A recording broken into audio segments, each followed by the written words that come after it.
सावन में तुलसी जनम लिहली, भादों में हरिहर भैली हो। सावन में तुलसी जनम लिहली, भादों में हरिहर भैली हो।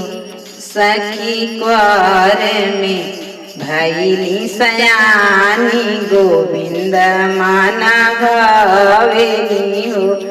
सखी कुआर में भैली सयानी, गोविंद माना भावेली हो। कार्तिक मास दिन एकादशिया के तुलसी की ब्याह होला हो।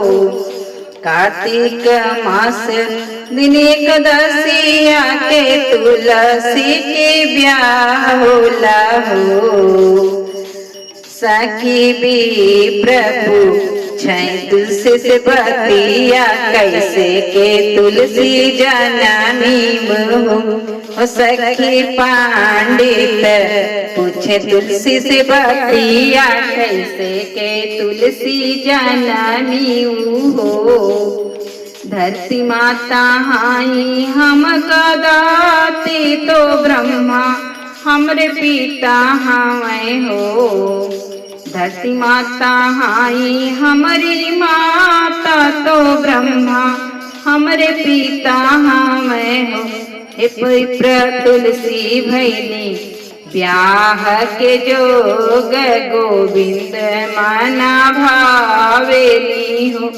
हे विप्र तुलसी भैली ब्याह के जोग, गोविंद मनवा भावेली हो।